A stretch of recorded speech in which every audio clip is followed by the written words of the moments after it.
Hello everyone, good evening, and today we're going to talk about Dyno, which is a Redis client, and we're going to talk about some of the new features we have added as part of the Dyno. And again, my name is Kishore, and this is my colleague Sailesh, and of course we are from Netflix.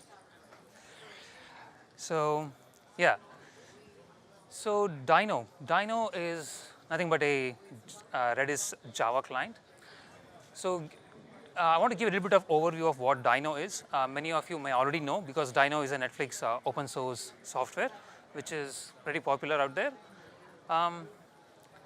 So in terms of like how Dyno is used in Netflix, so Dyno is like an embedded Redis client, which any application can include as a library, and it in fact uses Redis and builds on top of it.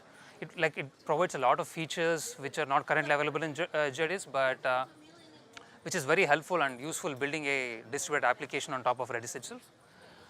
So the Dyno in turn talks to Dynamite, which is nothing but a thin Dynamo kind of layer which provides a distributed Redis cluster, and which can use more than one kind of key value store. But at Netflix, we are using Redis as a backend key value store. So there are a bunch of other services that needs to make this like a Redis clustering itself. The important one is Dynamite Manager, and the other like discovery service and insights, some kind of a health check within Netflix ecosystem, and continuous delivery. So I'm not going to go into detail of each of these things, but because the focus is all about Dyno itself and what are the new features we have added recently. So this is about Dyno ecosystem. So how we are using Redis in Netflix, and how the applications are deployed using the Redis servers itself.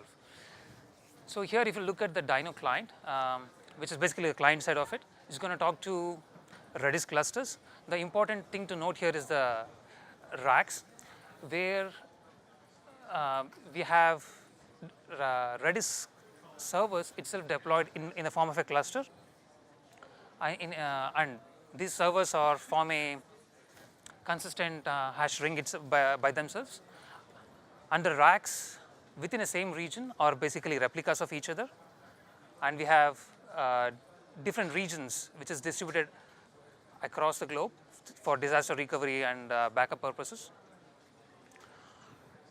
So when you look at the Dyno client, so Dyno client has the view of all the racks in one single region.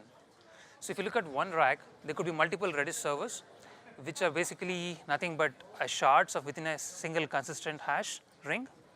So each Redis server basically contributes to a part of the pie. So there are so what we call internally as called tokens. So each Redis server is responsible for a set of tokens. So when a Dyno client receives an IO, it basically hashes a key and figures out a appropriate token in the token ring and directs the IO directly to this one of the Redis servers in the cluster itself. So for that single IO, for example, in this case is the A1, which is a Redis server that has been determined as a coordinator for the single IO, and the coordinator takes care of replicating to other nodes in the ring as well as to a different rack.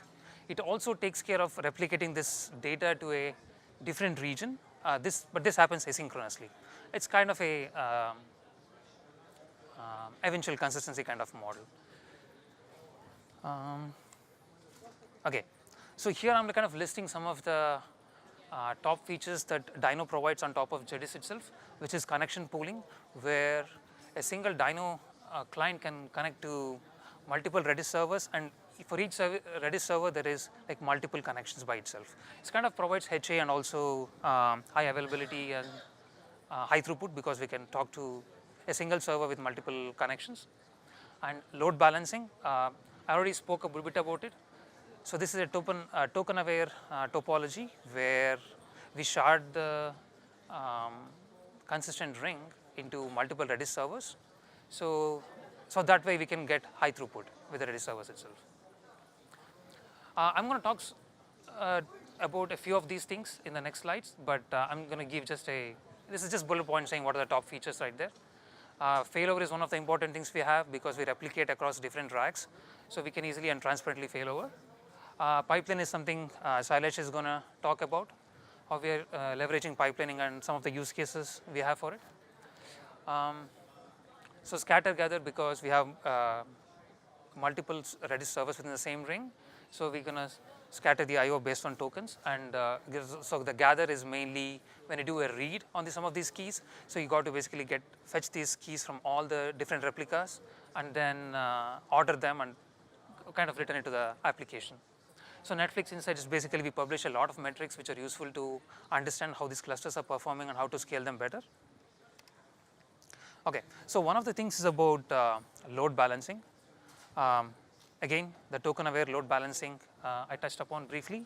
So in this example, you can see that there are like 6 Redis servers which form a ring, and a Dyno client basically has the view of the entire all the nodes in this ring, and also you can look at the tokens that each Redis server is responsible for, and how Dyno client can basically address these individual nodes directly, and in this case. The next one is the Dyno failover. So whenever there is a instance or a Dynamite server that fails, so Dyno client becomes aware of this because of the Dynamite manager, which constantly tracks all the Redis servers in the ring and also across replicas, and this information is relayed to Dynamite client. So client can at all times know what nodes are alive and what nodes are dead, so it can transparently fail over to the replicas easily. Okay, now this was all about overview, and now what are the new things that we have done recently? So composite data types. So Redis provides a lot of native data types which are very useful for developers. So we added what we call as composite data types using the native Redis data types itself. So one of such things we added was expire hash. So Redis hashes have timeouts on the primary keys itself. What we needed was a little more than that. We wanted timeouts on the secondary keys as well. So there was a specific use case we were targeting initially. I'm going to talk about it in a bit, and I'm going to say that I'm also going to share some of the APIs that we built for this purpose. It's very similar to hash, like what we call is like expire hash set, EH set. So one thing to note is this is the addition of the TTL on the secondary keys itself, and EH get, which basically read these keys, and a lot of other similar APIs like Redis hash, multi-site, multi-get, and get all. So I have a link here which will talk about a lot of the APIs I implemented. I can go into detail. So I'm going to share these slides as well later. So yeah, a little bit on the use case. So Netflix has A/B testing platform which is used by many different applications.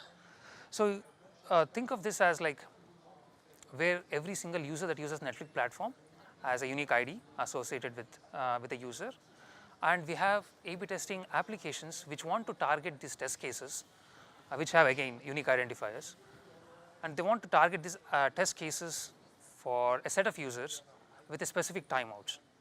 And the additional requirement was about mutual exclusivity. Certain applications, I want to give an example here, like as an user X, and we want to target a specific test case like a M to a user for a specific period of time. So we're going to tag it to a user. In this instance, we can maintain user as a Redis hash itself, and the test case we are targeting as a secondary key or a field within a Redis hash. So we want to associate timeout. And now we want to make it persistent because there are certain other applications which want to target the following test cases based on what is already targeted. So it's kind of building upon what is already there for a user. So for this case, we wanted timeouts on the secondary keys. So this is where expire hash came in handy. So there are many more other composite data types that can be built, like expire sets itself, where you want expiry on the individual fields of a set, or expire sorted sets. Okay, I just want to go into some amount of detail on how we implemented this. So expire hash basically has two things in it: data and metadata. So the data is tracked by the regular or native Redis hash, and the metadata is tracked by a sorted set. So the data parts of it, if you go back to the APIs, it's a sub key one, and then the value itself. This is the field of a Redis hash, and the metadata is about the timeouts. So we're going to track all the data part in the Redis hash and use the fields or the secondary keys and with the timeouts in the secondary in the sorted sets as metadata. So we associate data with the metadata as a one-to-one mapping for every Redis hash that maintains the data, and there is a sorted set with the same name prefixed with underscore metadata so that we can easily track it and don't need to maintain a separate table for it. In terms of set, how it works is the hash key is going to create a Redis hash, and the secondary key is going to be a sub key within Redis hash, and the timeout is going to be in the sorted set with the secondary key by itself. So the important aspect of it is about how do we expire this data. So that happens in the read path, not on the write path itself. So during the reads, let's say at time tx, when there is a get, what we're going to do is we're going to go to metadata and figure out all the keys that are there are already expired. That means every key that is before tx. So all those keys are removed from the metadata as well as the data that is removed from the from the Redis hash itself. So that way we can maintain and return a consistent data to the user. So I'm going to talk a little bit of performance here because I want to say that there is a extra amount of time needed for writes, because as we already know, the Redis hash is a constant time reads and writes, but because of using metadata in a sorted set, so there will be a log of n time added to it. So in this exam, this is one performance measurement we took where we had a 3-node Redis cluster which forms a rack or one replica by itself, and we had 18 Redis clients with each client having 8 write threads. So the latency we observed was about like 1 millisecond. This is a P99 write latency on the Redis cluster as viewed from a client. On the P999, it was much higher, it's about like 4 milliseconds. This is for the native Redis hash. But when it comes to expire hash, the latency, the P99 latency was about like 4 milliseconds, and the 999 was like much higher, about 30 milliseconds. So there's a very big gap between 999 and 99. At Netflix, we generally track 99 and 999 because most of our applications need very low latency and a very high throughput. So this was okay for our use case, but something to note, using expire hash or any composite data types will add additional latency. And now my friend Sailesh is going to talk about other features we recently added. Hi. Thanks. Can you guys hear me? Thanks, Kishore. So let's move on to another feature of the Dyno client, which is dual writing. So let's say you have 2 completely unrelated Dynamite clusters or 2 completely unrelated Redis instances, depending on what you're using Dyno for. And you want to use one of these clusters as a shadow cluster or one of these instances as a shadow instance.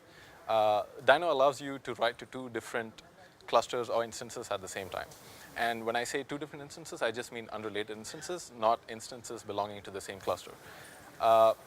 So this has been around in Dyno for a while. If you've been using Dyno, you may have used this. But what's new in this in dual writing is we now have support for pipelines. So because we recently had a use case that required this. So let's talk about one of the use cases in Netflix that use dual writing with pipelines. Among a lot of the use cases, some of which are just shadowing writes to a different cluster, one of the use cases that was more recent was we have a sign-up personalization team which tracks all the intermediate states of a user during sign-up, during all the activities they've done and the different steps they've taken during sign-up. And this data is stored in a Dynamite cluster, which is backed by Redis. So when the team initially sized the cluster, they sized it to what they thought would be necessary. But over time, they found out that the data size was growing pretty large, and they needed to scale out the cluster. So today, Dyno and Dynamite do not have a feature to do a live scale out or automatic scaling of a cluster. That's coming soon. So they use dual writing to sort of do this in an innovative way. So something that helped them was all the data in their cluster it has a TTL associated with it, which means that all the data will TTL out at some point. So what they did was they created a new cluster which is double the size of the existing cluster, and they used dual write to write all incoming traffic to both these clusters at the same time. And as soon as the oldest data from the old cluster TTL'd out, they switched all the reads to the new cluster and continued using that as the default cluster. So this is one case where dual writing came extremely in handy at Netflix. So another feature that we recently added to Dyno was REJSON support by exposing client-side APIs for using REJSON through Dyno. So this supports all the REJSON commands that you might be familiar with. So if you use this with Dynamite, this means that you have your JSON structures replicated across racks and even across regions. So let's look at one use case in Netflix that uses Dyno with REJSON. So our alerts team stores all the alerts information in Elasticsearch today. And the typical read latency from Elasticsearch they found was about 1 to 2 seconds. When you have an interactive UI to look at alerts, this is kind of slow for a lot of purposes. So they found that this was not acceptable, and they wanted much better latencies. So this is a project that they're currently working on, which is to have the alert event generation service dual write to both the Elasticsearch cluster and a Dynamite cluster. And so what this means is Elasticsearch would still be considered the source of truth, but Dynamite would have as much data as they require for pulling up a UI dashboard, which means pulling up the most recent alerts, show me the most 100 recent alerts and things like that. So when the UI service tries to look up an alert, a specific alert, it would still hit Elasticsearch because that is the source of truth. But when you want to look at the entire alerts dashboard, that would be pulled from Dynamite using Dyno with the REJSON APIs.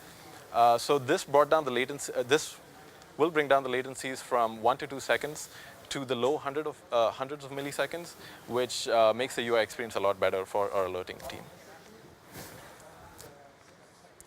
So this is how this is a very dumbed down version of how to visualize it.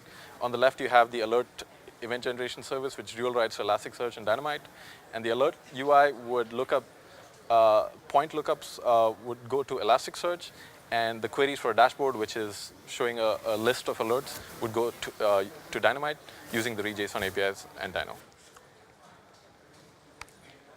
So that's about it for what we have on Dyno. What's coming soon? We are working on read repairs on Dyno and Dynamite, which using conflict-free replicated data types. We are also working on scaling up and scaling down a cluster while servicing live traffic. And if you have any more, if you're curious about the project, here are some links. You can find this on the slides. And that's about it. Thank you, and our emails are here if you have any questions from us. Thanks. I got you. So I was curious, do you fork Redis, or do you take a dependency on it in your project? We take it as a dependency right now. Bless you. Any other questions? Did you guys build, did you extend Redis to have your own defined types? When you mentioned you took native types, and then it looked like you were using Redis format or Redis syntax to call these new types. It looked like you defined your new types. Is that correct? Right, Or no? that's right. Composite data types are kind of a user-defined data types by itself. So you can club like multiple native Redis data types and then build on top of them. And what did you do? Did you have to go to the source code of Redis to do that? No, what I mean convert is basically use one for data and one for metadata. So basically, the client side exposes new data types, but on the server, it's just basically the same, right? You're using two different data types on the server to make it seem like you have a new data type on the client.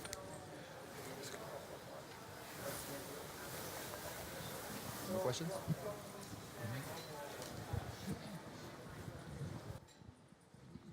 Yeah, so for the expire hash data type and everything, so it seems like it's supposed to, like the subkeys and everything in an expire hash, it looks like it expires after some time.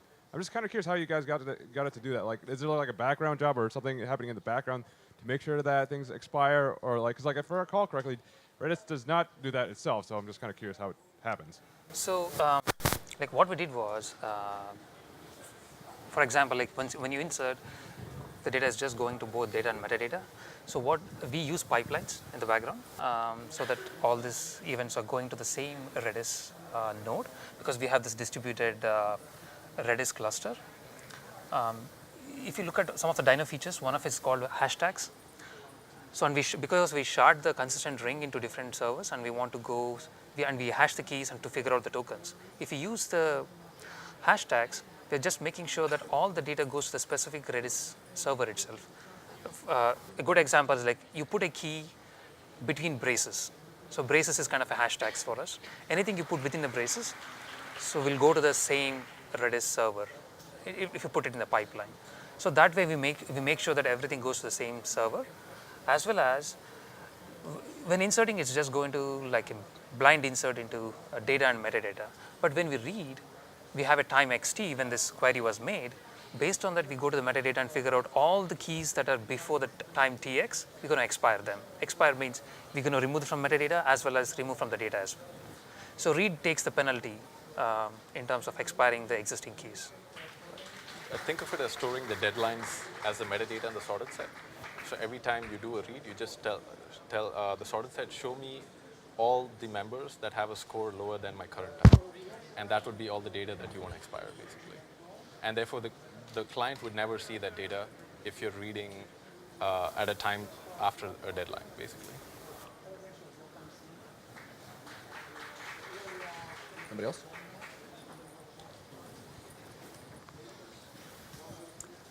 I just wanted a general question. So you're basically building Dyno speaks to Dynamite, and that then is abstracting Redis. So you're basically have a layer, a service layer in front of Redis, and that's where all of this mechanization is happening. Which one particular? You mean the expire hash?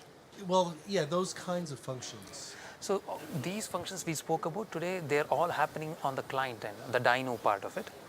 So like good example is a REJSON support where we built APIs in the Dyno client. Okay. The support that's happening on the Dynamite is basically to talk to Redis, which also loaded the module. Okay. So you can configure the Dyno client to talk to Redis instances or a Dynamite cluster, right? So all the features we spoke about today are implemented on the client side, which is on Dyno. But there are some features that are implemented on the server side, like, but for example, the read repairs, which I said are coming soon, and how we would resolve conflicts using CRDTs, basically. So those kind of things would be implemented on the server side, and if you use only Dyno, you wouldn't get that. But all the features we spoke about today are basically, you could use Dyno to talk to vanilla Redis to do the same thing, basically. It's based on how you configure your Dyno client. Because the protocol between the Dyno client and the server, we are using the Redis protocol itself. So that's why we can target it to either Redis or the Dynamite. Thank you, gentlemen. Thank you. Thank you.